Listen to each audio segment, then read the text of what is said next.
Morning बच्चों, कैसे हो? उम्मीद करती हूँ आप सब अपने अपने घरों में सुरक्षित होंगे और अच्छे भी होंगे। दोस्तों, सबसे पहली बात तो कल का वीडियो अपना कैसा लगा कमेंट्स के अंदर बताइए मुझे। आप समझ में आया?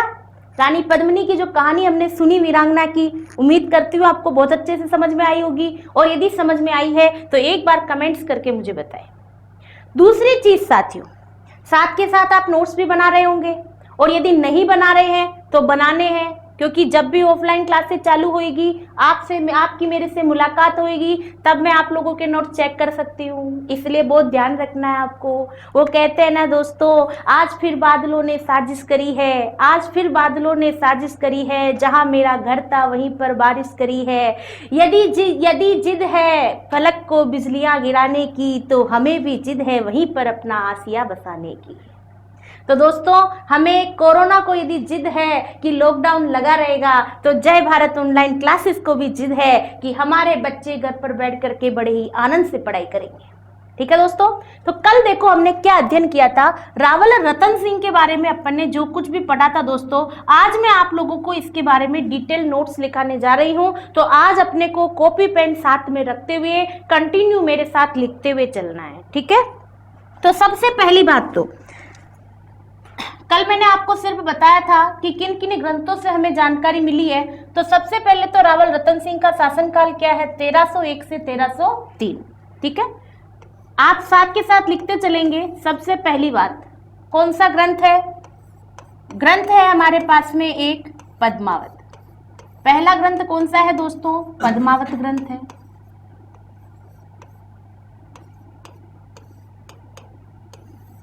पहला ग्रंथ कौन सा है? पद्मावत। पद्मावत से हमें क्या जानकारी मिलती है? पद्मावत ग्रंथ सबसे पहली बात किसने लिखा है? मेरे साथ लिखते चले। यह ग्रंथ जो है मलिक मोहम्मद जायसी ने लिखा है।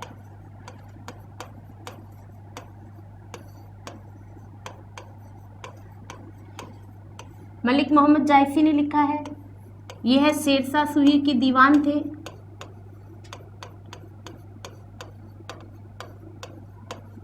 यह शेरशाह सूरी के दीवान थे। इन्होंने यह ग्रंथ 1540 ईस्वी में लिखा है।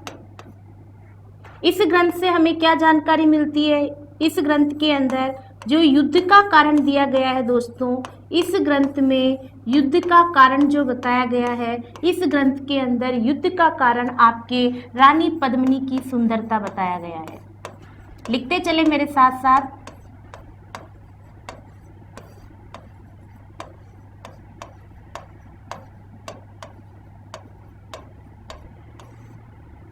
रानी पद्मिनी की सुंदरता बताया गया है। ठीक है, इधर देखेंगे अपन। एक दूसरा ग्रंथ है हमारे सामने, जिसका नाम है साथियों ग्रंथ खेजाइन उल फतू है। खेजाइन उल फतू है। ठीक है, जिसे अपन लिख सकते हैं तारीख अलाई। ठीक है दोस्तों, ये जो ग्रंथ है, ये ग्रंथ किसके द्वारा लिखा गया है? इस ग्रंथ को एक इतिहासकार और कवि हुए हैं अमीर खुसरो। ये किसके द्वारा लिखा गया है? अमीर खुसरो के द्वारा लिखा गया है।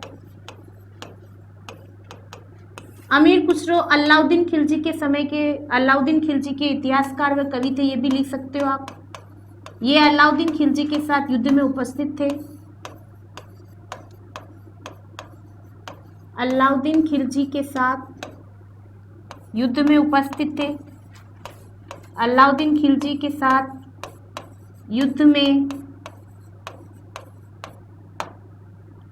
युद्ध में उपस्थित थे।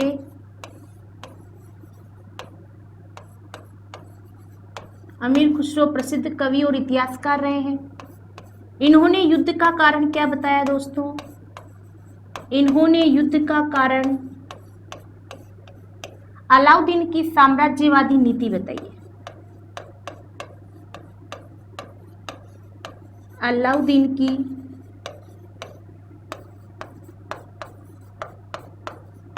साम्राज्यवादी नीति बताइए। ठीक है साथियों, यहां तक एक बार आप स्क्रीनशॉट ले लीजिए अच्छे से। आगे चलते हैं अपन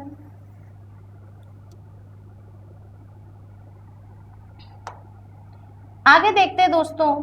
तो इसमें अपन क्या देखेंगे, रावल रतन सिंह के बारे में लिखते चलेंगे अपन। तो सबसे पहली बात तो रावल रतन सिंह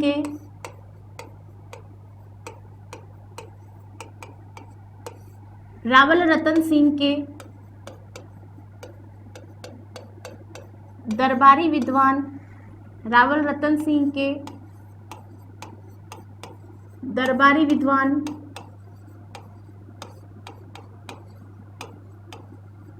राघव चेतन थे। ठीक है दोस्तों, दूसरा फैक्ट लिखेंगे अपन। दूसरा फैक्ट क्या लिखेंगे, रानी पद्मिनी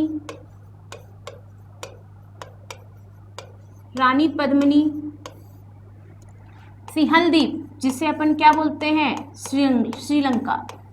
रानी पद्मिनी सिंहलदीप श्रीलंका के राजा गंधर्व सेन व चंपावती की पुत्री थी। गंधर्व सेन व चंपावती की पुत्री थी। ठीक है बच्चों, अगला फैक्ट लिखेंगे आप, रानी पद्मिनी की सुंदरता का बखान, रानी पद्मिनी की सुंदरता का बखान, रानी पद्मिनी की सुंदरता का बखान हीरामन, ये बखान है दोस्तों, हीरामन जाति के रानी पद्मिनी की सुंदरता का बखान हीरामन जाति के तोते किया करते थे, क्योंकि हीरामन जाति के तोते ही जो हैं मनुष्यों की भाषा बोलते हैं। ठीक है दोस्तों, आगे अगला फैक्ट देखेंगे आप, रानी पद्मिनी के साथ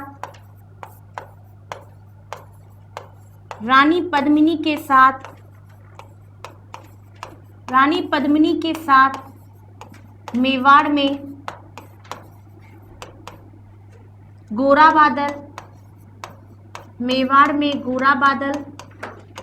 रानी पद्मिनी के साथ मेवाड़ में गोरा बादल व 1600 महिलाएं आई थी। 1600 महिलाएं आई थी। यहां तक आप फैक्ट्स लिखते चलेंगे दोस्तों। अगला फैक्ट देखेंगे, रावल रतन सिंह ने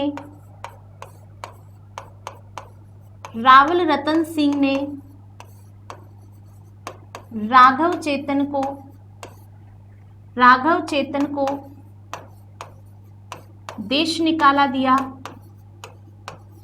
राघव चेतन को देश निकाला दिया, जिसने दिल्ली में जाकर एके के पास शरण ली। दिल्ली में जाकर एके के पास शरण ली।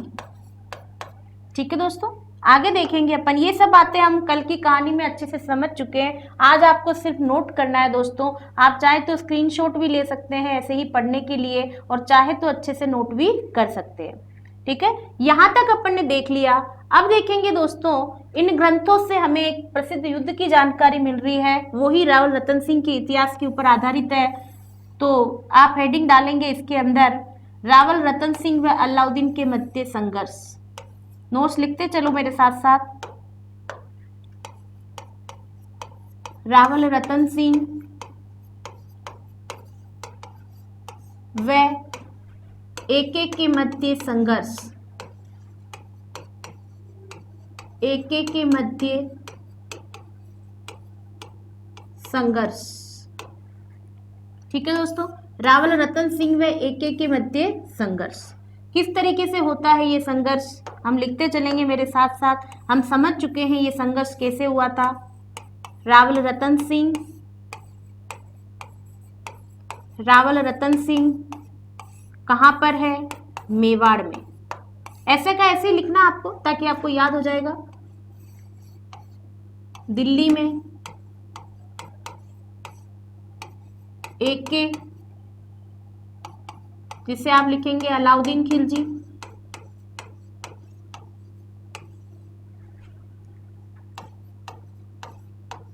अलाउद्दीन खिलजी, दोनों का शासनकाल लिख लीजिए 1296 से 1316, और रावल रतन सिंह का शासनकाल है 1301 से 1303।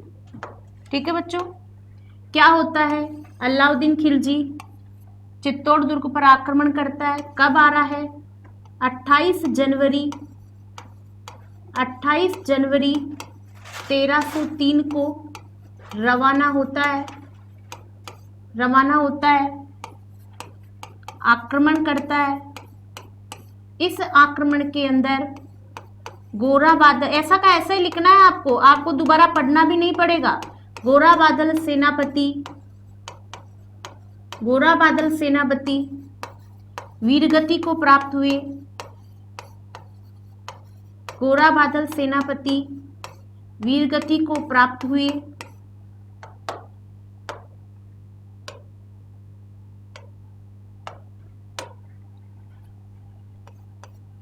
गोरा बादल सेनापति वीरगति को प्राप्त हुए।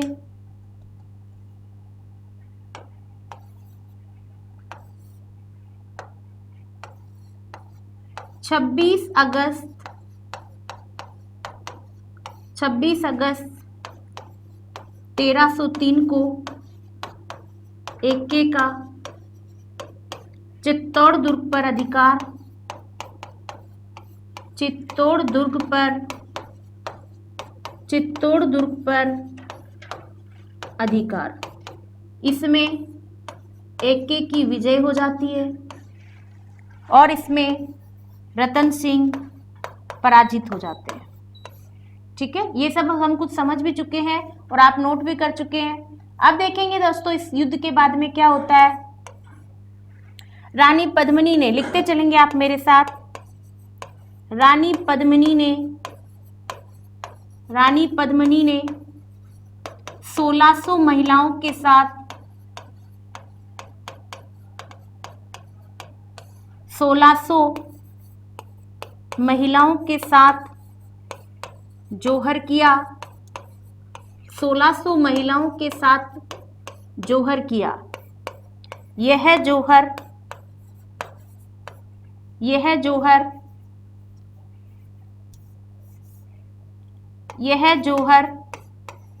इतिहास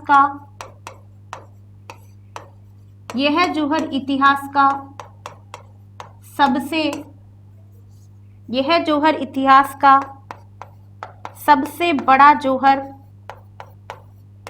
व चित्तौड़ का प्रथम जोहर कहलाया। वह चित्तौड़ का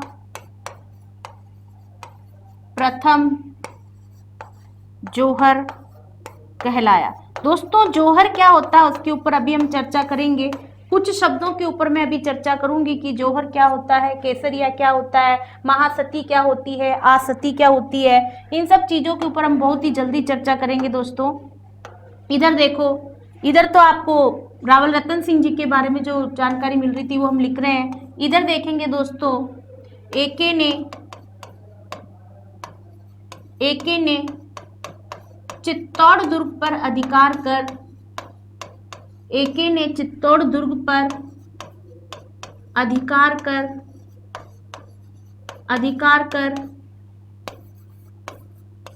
दुर्ग अपने पुत्र, अपने बेटे खिज्र खां को सौंप दिया। जब रानी पद्मिनी ने जौहर कर लिया था और उनकी विजय हो गई थी तो एके ने जो चित्तौड़गढ़ दुर्ग में अपने बेटे खिज्र खां को सौंप दिया था, यानी खिज्र खां को वहां का गवर्नर नियुक्त कर दिया था। तो एके ने चित्तौड़ दुर्ग पर अधिकार कर दुर्ग अपने बेटे खिज्र खां को सौंप दिया था, सौंप दिया। चित्तौड़गढ़ खिजराबाद कहलाया। चित्तौड़गढ़ का नाम क्या रखा गया? खिजराबाद। चित्तौड़गढ़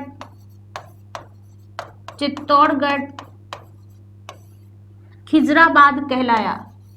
चित्तौड़गढ़ किस नाम से जाना गया? खिजराबाद के नाम से जाना गया। चित्तौड़गढ़ क्या कहला रहा है दोस्तों? चित्तौड़गढ़ खिजराबाद कहला रहा है। ठीक है, इधर देखेंगे आप, रानी पद्मिनी ने जो जौहर किया था, इस जौहर की याद में चित्तौड़गढ़ दुर्ग में या चित्तौड़गढ़ में एक जौहर मेला लगता है। इस जौहर की याद में चित्तौड़ में, इस जौहर की याद में चित्तौड़ में जौहर मेला लगता है। जौहर मेला लगता है। यह जो मेला लगता है दोस्तों, जौहर मेला, यह मेला 1-1-11, 1-1-11 का मतलब, वैसे तो आप लोग आर्ट एंड कल्चर में जब अपन त्योहार पढ़ते हैं, जब अपन बताते हैं कि 1-1-11 का मतलब क्या है, 1 का मतलब है पहला महीना चैत्र, 1 का मतलब है कृष्ण और 11 का मतलब होता है एकादशी।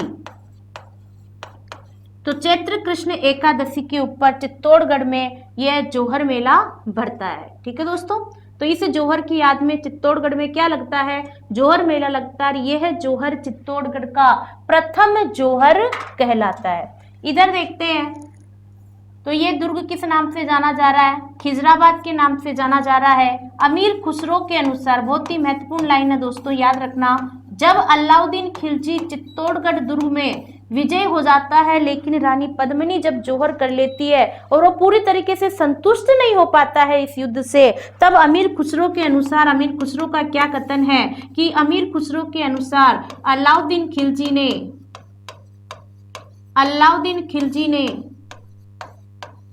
30,000, अलाउद्दीन खिलजी ने 30,000 हिंदुओं का कत्ल करवाया, हिंदुओं का कत्ल करवा दिया था। अलाउद्दीन खिलजी ने 30,000 हिंदुओं का कत्ल करवा दिया था।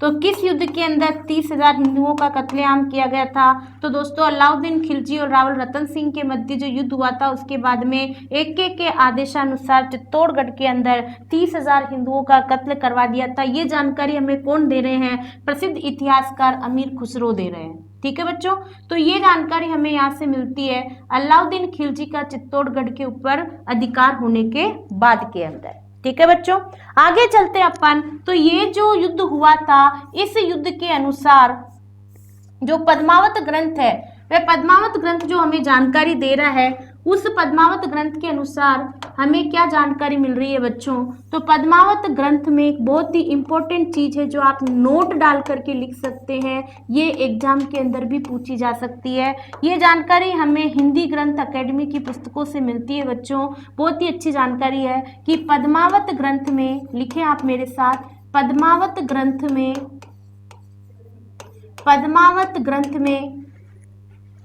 इस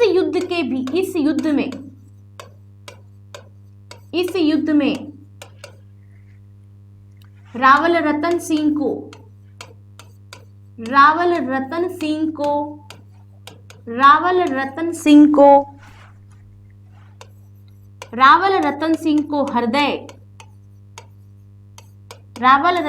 को हृदय तथा रानी पद्मिनी को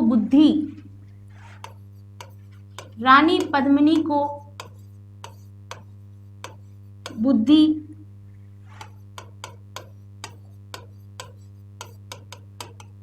वह एके को, यानी कि अलाउद्दीन खिलजी को, वह एके को माया कहा गया है। एके को माया कहा गया है।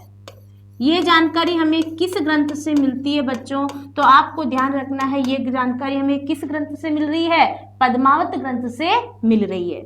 ठीक है बच्चों, दोस्तों पढ़ना तो पड़ेगा। आप सोच रहे होंगे कि नोट्स लिखने पड़ रहे हैं, तो लिखने तो पड़ेंगे दोस्तों, क्योंकि वो कहते हैं ना, परिंदों को मंजिल मिलेगी, ये उनके फैले हुए पर बोलते हैं। जमाने में वो लोग अक्सर खामोश रहते हैं जिनके जमाने में हुनर बोलते हैं।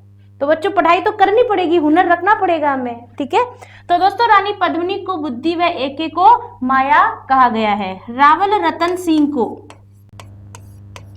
रावल शाखा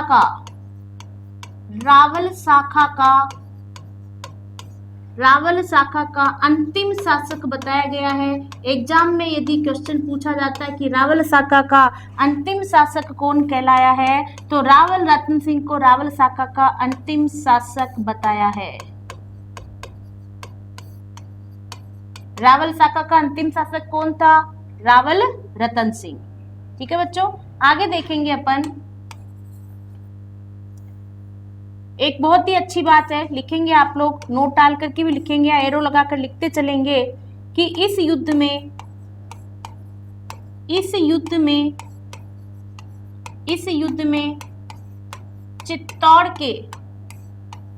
चित्तौड़ के लक्ष्मण सिंह सिसोदा, ये यहाँ के एक सामंत, एक सरदार हुआ करते थे। तो लक्ष्मण सिंह सिसोदा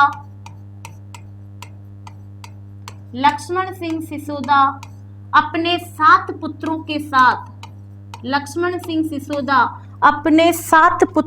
साथ शहीद हुए। अपने 7 पुत्रों के साथ, यानी कि 7 पुत्र, 7 पुत्रों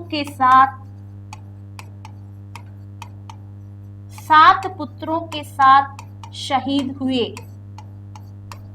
ये भी एक बहुत ही इंपॉर्टेंट जानकारी है जो हमारे पास होनी चाहिए। यहाँ तक आपको समझ में आया होगा कि पद्मावत ग्रंथ में रावल रतन सिंह को हृदय कह रहे हैं, रानी पद्मिनी को बुद्धि बता रहे हैं और एके को माया कहा जा रहा है। रावल रतन सिंह को रावल शाखा का अंतिम शासक बता दिया अपन ने। और इस युद्ध में चित्तौड़ के लक्ष्मण सिंह सिसोदा अपने 7 पुत्रों के साथ शहीद हुए थे। ठीक है बच्चों, तो ये सारी जानकारी आपको बहुत ही महत्वपूर्ण रूप से रखनी है। इसके साथ ही के अंदर एक बात लिख सकते हैं आप कि डॉक्टर दशरथ शर्मा ने रानी पद्मिनी को ऐतिहासिकता का पात्र माना है। इतिहास की जानकारी मिलने का पात्र माना है। ऐतिहासिकता का पात्र माना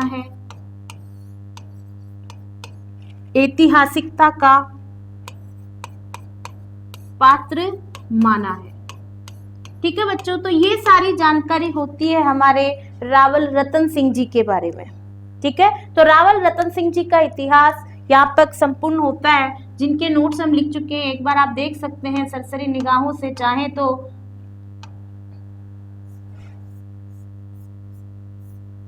किस तरीके से रावल रतन सिंह जी का इतिहास अपन ने पढ़ा है दोस्तों। तो आप चाहे तो स्क्रीनशॉट ले सकते हैं और चाहे तो इसका अध्ययन भी कर सकते हैं।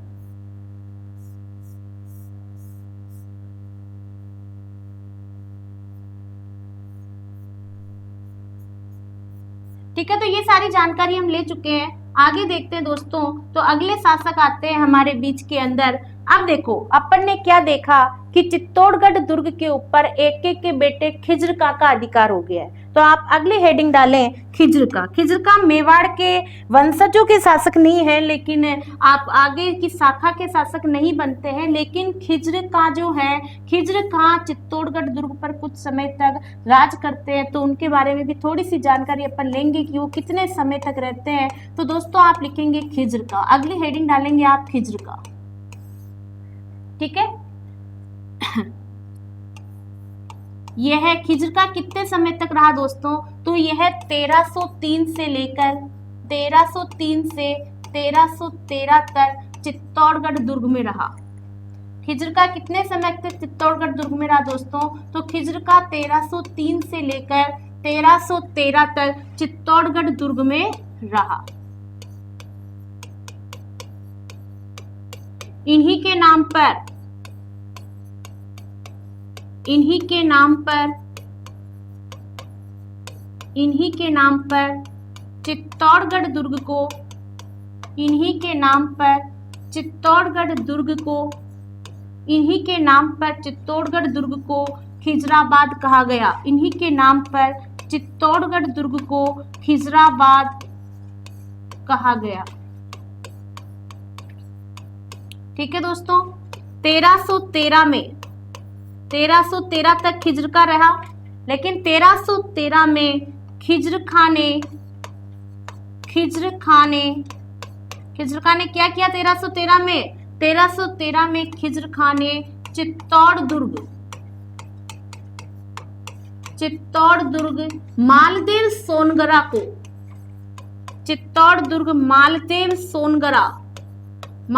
सोनगरा, जिसे क्या कहा गया है? मुच्छला मालदेव के नाम से आप जानते हो जिन्हें, मुच्छला मालदेव। कान्हड़ देव का भाई था ये। किसका भाई था ये? मालदेव सोनगरा कान्हड़ देव का भाई है। कान्हड़ देव चौहान पढ़ेंगे अपन जालोर वंश में। कान्हड़ देव का भाई था ये, कान्हड़ देव का भाई। तो किसको सौंप दिया गया दोस्तों? 1313 में खिज्र खां ने चित्तौड़गढ़ देव मालदेव सोनगरा, जिसे मुच्छला मालदेव कहा जाता है, को सौंप दिया।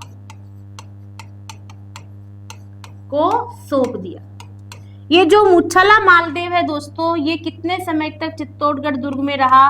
1313 से 1320 तक। मालदेव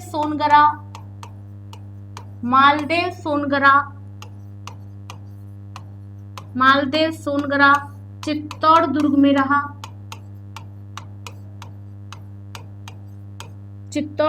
रहा।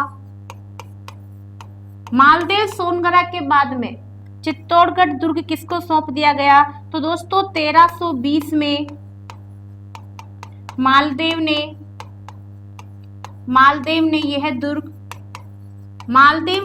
दुर्ग अपने पुत्र जयसिंह को सौंप दिया, जिसे आप जैसा सिंह के नाम से भी जानते हैं। अपने पुत्र जयसिंह को सौंप दिया।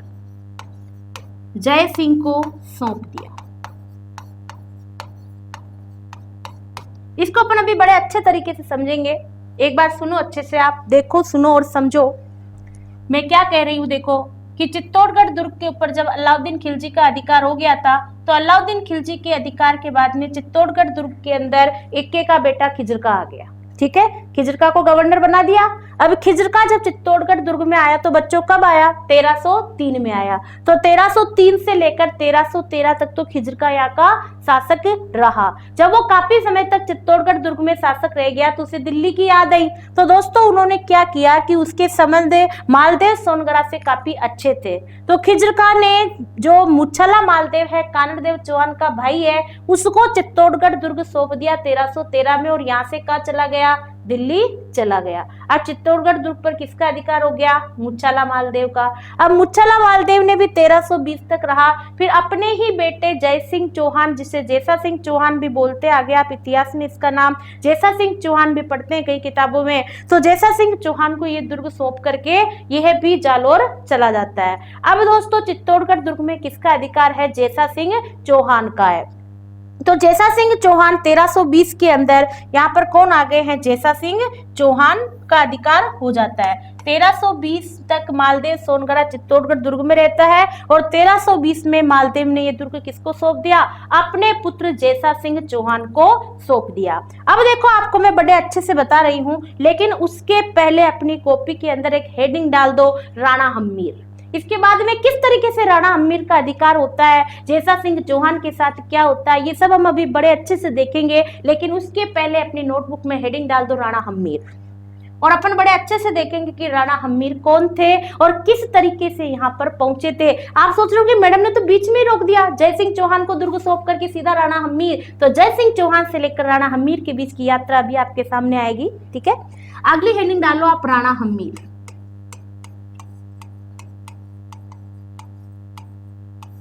राणा हम्मीर। ठीक है बच्चों, और अच्छे से देखो, कॉपी पेन नीचे रख दो, अच्छे से देखो और समझो। देखो, दुर्ग के ऊपर सबसे पहले रावल रतन सिंह के बाद कौन आए? खिज्र का। देखते चलना इधर, खिज्र का शासनकाल देखो 1303 से लेकर 1313। ठीक है, खिज्र खां ने ये किसको सौंपा? मालदेव सोनगरा। देखना अच्छे से, मालदेव सोनगरा का शासनकाल क्या रह गया? 1313 से लेकर 1320। बच्चों बहुत सारे जने इसको 1313 से 1323 भी बताते हैं, या सीधा 1313 से 1326 भी बता देते हैं, लेकिन जो अपन हिंदी ग्रंथ अकेडमी की किताबें पढ़ते हैं उनके अनुसार जो सही शासनकाल अपन देखना चाहें तो 1313 से 1320 इसका फैक्ट सही माना जाता है। ठीक है, बाकी आप 1320 से अगर 1323 में मानेंगे तो एग्जाम की नजर से कोई बहुत विशेष शासनकाल नहीं है, लेकिन फिर भी जो सही शासनकाल माना जाता है वो 1313 से 1320 को आप मान सकते हो। ठीक है बच्चों, तो कंफ्यूज होने की जरूरत नहीं है कि वहां पर ऐसा बताया तो वो कोई बहुत बड़ी बात नहीं है, लेकिन अलग अलग किताबों के अंदर ये शासनकाल हमें अलग अलग भी मिलता है। ठीक है बच्चों, तो यहाँ तक होता है अपने पास में 1313 से लेकर 1320 तक मालदेव सोनगरा का अधिकार रहता है। मालदेव सोनगरा के बाद में यहाँ पर मालदेव सोनगरा का ही पुत्र जो है जय सिंह चौहान, जिसे आप जैसा सिंह भी बोलते हो, तो दोस्तों यहाँ पर जैसा सिंह को ये दुर्ग दे दिया जाता है। ठीक है बच्चों, और जैसा सिंह का कितने समय तक रहता है? तो ये रहता है 1313 से लेकर 1326 तक। यहाँ तक आपको समझ में आया? तीन चीजें, खिज्र का के बाद मालदेव सोनगरा, जैसा सिंह चौहान। इसी के साथ दोस्तों इधर मैंने आप लोगों को जब अपन ने क्षेम सिंह पढ़ा था तो क्षेम सिंह ने और राहप ने, रण सिंह के दो पुत्र थे, रावल शाखा जब अपन पढ़ रहे थे तो रण सिंह के पुत्र क्षेम सिंह ने तो आपके रावल शाखा की स्थापना करी थी और उसके पुत्र राहप ने सिसोदिया नामक सिसोदा गांव बसाया था और वहां के जो वंशज आए वो सिसोदिया कहलाए। तो दोस्तों जो लक्ष्मण सिंह सिसोदा मैंने अभी आपको बताया वो 7 पुत्रों के साथ में शहीद हो गया था चित्तौड़गढ़ दुर्ग की रक्षा के लिए। तो वहीं पर एक सामंत थे दोस्तों, वहीं पर एक सामंत थे राणा अरी सिंह। राणा अरी सिंह के पुत्र है ये, एक राणा अरी सिंह नाम के यहाँ पर सामंत या सरदार लिख सकते हैं। यहाँ सिसोदा ठिकाना के ही अरी सिंह जो थे यह सरदार थे, यहाँ के अरी सिंह सामंत थे, सामंत या सरदार। ठीक है, ये किसके पिता थे? राणा हम्मीर के पिता थे, पिता राणा हम्मीर। तो दोस्तों राणा हम्मीर किनका पुत्र है? यहाँ सिसोदा ठिकाने के अंदर जो सिसोदा गांव बसाया गया ना बच्चों, इस सिसोदा गांव के अंदर एक राणा है अरी सिंह जो सामंत है, उनके पुत्र हैं। कौन है? राणा हम्मीर। राणा हम्मीर इनके पुत्र है, देखना अच्छे से। तो दोस्तों क्या होता है कि राणा हम्मीर जो है बहुत ही बहादुर व्यक्ति था, वीर पुरुष था, ये बहादुर था। तो ये राणा हम्मीर जो है ये मालदेव सोनगरा के साथ में इसके थोड़े से अच्छे संबंध नहीं थे। राणा हम्मीर इनको चिढ़ाया करता था कि तुम तो अलाउद्दीन खिलजी के कारण चित्तौड़गढ़ दुर्ग में आए हो, कौन सा युद्ध लड़कर आए हो, मतलब इस तरीके से थोड़ा चिढ़ाता था ये राणा हम्मीर। और मालदेव सोनगरा को जो है इस राणा हम्मीर से चिढ़ता था, दोनों एक दूसरे से थोड़े से अनबन से रहते थे। तो ये मालदेव सोनगरा की दोस्तों एक पुत्री थी राजकुमारी सोनगरी। इस मालदेव सोनगरा की एक पुत्री थी बच्चों, जिसका नाम क्या था? राजकुमारी सोनगरी। राजकुमारी सोनगरी जो थी इसकी पुत्री थी। किसकी पुत्री थी? मालदेव सोनगरा की पुत्री थी राजकुमारी सोनगरी। और ये राजकुमारी जो थी ना दोस्तों विधवा थी, इसका पहले विवाह हो चुका था और विधवा थी और ये अपने पिता के पास ही रहती थी। तो ये जो विधवा राजकुमारी थी तो मालदेव सोनगरा इस राणा हम्मीर से चिढ़ता था। तो ये क्या करता बच्चों, इस राणा हम्मीर को मतलब है ना अपमानित करने के लिए, पहले दोस्तों विधवा विवाह को बड़ा ही अपमानित विवाह माना जाता था। विधवा के साथ विवाह हो गया तो मतलब उसको जिस आदमी के साथ होता था ना उसे अपमानित समझा जाता था। तो यहाँ पर क्या होता है कि ये मालदेव सोनगरा राणा हम्मीर को अपमानित करने के लिए अपनी पुत्री का विवाह किसके साथ कर देते दोस्तों? राणा हम्मीर के साथ में विवाह है, विधवा का विवाह है। किसके साथ हो गया विवाह है? राणा हम्मीर के साथ में विवाह कर देते। अब राणा हम्मीर के साथ विवाह हो गया, लेकिन जो ये राजकुमारी सोनगरी थी ना, ये इस राणा हम्मीर के लिए अच्छी साबित होती है। ये राजकुमारी सोनगरी राणा हम्मीर को कहती है कि मेरा आपके साथ विवाह हो रहा है तो कोई बात नहीं, लेकिन आप इसके बदले में मेरे पिता से दहेज के अंदर चित्तौड़गढ़ दुर्ग का दीवान मोजेराम मेहता को मांग लो। चित्तौड़गढ़ दुर्ग का जो दीवान था ना, उसका नाम था बच्चों मोजेराम मेहता। तो ये सोनगरी जो है ये कहती राणा हम्मीर से कि दहेज के अंदर दीवान मोजेराम मेहता को मांग लो। तो ये राणा हम्मीर क्या करता है, दहेज में क्या लेता है बच्चों, दहेज के अंदर ये है दीवान मोजेराम मेहता को मांग लेता है। दीवान मोजेराम मेहता ये यहाँ का दीवान था, तो मोजेराम मेहता को मांग लेता है। अब क्या होता है, ये जो मोजेराम मेहता को मांग लेता है, अब ये मोजेराम मेहता दोस्तों दुर्ग के सब रास्ते जानता है। अब ये किसका दास हो गया, इसका स्वामी कौन हो गया, राणा हम्मीर हो गया। और पहले दोस्तों स्वामी की रक्षा के लिए कुछ प्राण तक त्याग दिया करते थे। तो यहाँ पर ये मोजेराम मेहता जो है ना बच्चों, दुर्ग के सभी रास्ते जानता है। तो ये दुर्ग के भेद, दुर्ग के क्या कर देता है, दुर्ग के भेद बता देता है, दुर्ग के भेद बता देता है। अब ये राणा हम्मीर जो है जब दुर्ग के भेद जान लेता है तो दोस्तों ये क्या करता है, ये इस जैसा सिंह चौहान के ऊपर चित्तौड़ दुर्ग पर आक्रमण कर देता है। चित्तौड़ दुर्ग पर कौन आक्रमण कर देता है, राणा हम्मीर चित्तौड़ दुर्ग पर आक्रमण कर देता है। दुर्ग के सभी भेद जान करके, रास्ते जान करके आक्रमण कर देता है और जैसा सिंह चौहान को मार देता है, मृत्यु हो जाती है। जैसा सिंह चौहान की क्या हो जाती है, मृत्यु हो जाती है। कौन मार देता है इस युद्ध के अंदर, इसको राणा हम्मीर मार देता है। जैसा सिंह चौहान की मृत्यु हो जाती है और विजय कौन हो जाता है, राणा हम्मीर हो जाता है। दोस्तों सिसोदा शाखा के अंदर रहने वाले जो आगे शासक आएंगे वो सभी अपने नाम के आगे राणा लगाएंगे। और जो पहले शाखा थी रावल, है तो दोनों ही दोस्तों गुहिल वंश के, हम गुहिल वंश पढ़ रहे हैं। तो जो रावल रण सिंह जो शासक हुए थे उनकी दो संतानें हुई थी, क्षेम सिंह और राहत। क्षेम सिंह ने जो गुहिल वंश की एक अलग शाखा बना ली थी जो रावल के नाम से जिसके शासक रावल के नाम से पुजाने जा रहे थे। और अब जो सिसोदिया शाखा रात ने बसाई थी उसके वंशज क्या कहला रहे, राणा कहला रहे, लेकिन है तो गुहिल वंशी ना।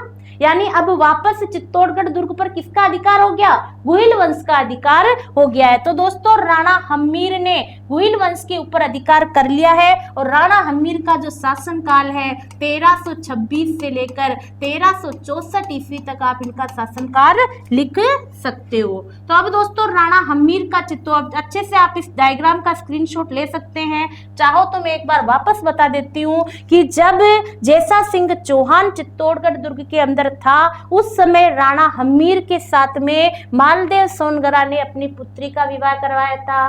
दहेज में दीवान को मांग लिया था, दीवान ने दुर्ग के भेद बता दिए थे और इसके फायदे से ही राणा हम्मीर ने जय सिंह चौहान को मार करके चित्तौड़गढ़ दुर्ग के ऊपर अपना अधिकार कर लिया था। यानी गुहिल वंश को वापस कौन लेकर आ रहा है, राणा हम्मीर लेकर आ रहा है। तो दोस्तों राणा हम्मीर जो है वो अब क्या कहला रहे हैं, मेवाड़ के उद्धारक कहला रहे हैं। क्योंकि दोस्तों यदि राणा हम्मीर ये हिम्मत नहीं करते तो वापस गुहिल वंश की स्थापना कैसे होती, वापस मेवाड़ गुहिल वंश के वंशजों को किसकी वजह से मिला है, राणा हम्मीर की वजह से मिला है। तो आप अगला नोट लिख सकते हैं, इंपॉर्टेंट है कि यह मेवाड़ का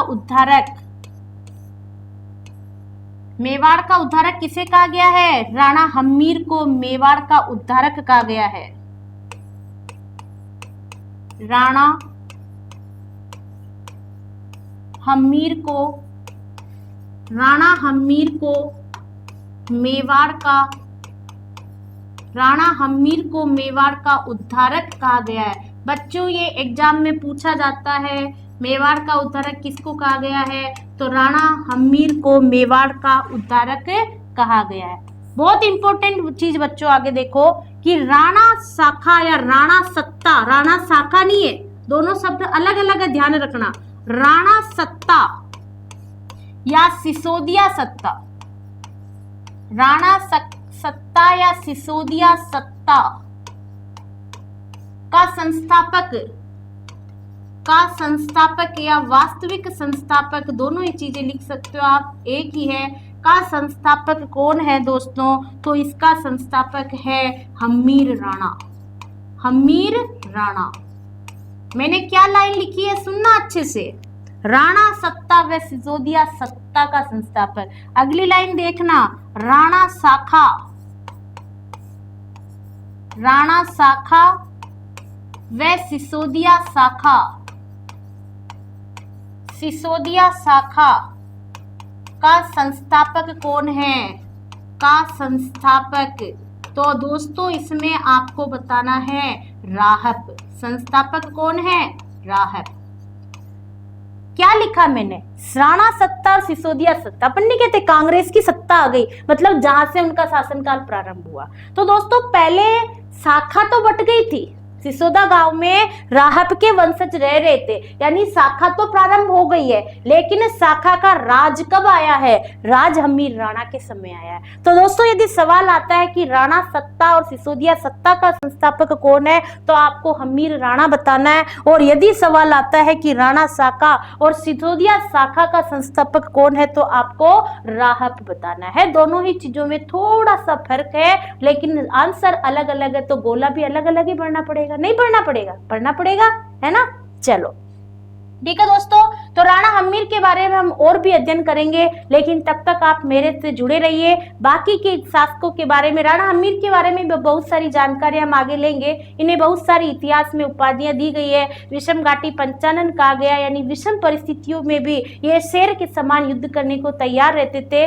राणा हम्मीर को दोस्तों कर्नल जेम्स टोड ने उस समय का सबसे प्रतापी और वीर साहसी शासक बताया है। तो दोस्तों बहुत सारी चीजें हम आपके सामने लेकर आएंगे और आपके सामने प्रस्तुत होंगे, लेकिन तब तक आप अपना ध्यान रखें और सुरक्षित रहें। और दोस्तों मेरा अनुरोध है कि यदि वीडियोस आपको पसंद आते हैं और आपको अच्छे से समझ में आ रहा है, तो दोस्तों कमेंट्स में भी दें और इस वीडियो को ज्यादा से ज्यादा शेयर करें, क्योंकि बच्चों जब चीज आपको अच्छे से समझ में आ रही है, तो आप यदि उसे शेयर करेंगे तो इससे हमारी टीम को और हमें बहुत अच्छा मोटिवेशन मिलेगा बच्चों। और आपका मोटिवेशन और आपका साथ ही हमारी जीत है, हमारा विश्वास है, और इस विश्वास को बनाए रखें दोस्तों। तब तक अपना ध्यान रखें और सुरक्षित रहें। जय हिंद, जय भारत।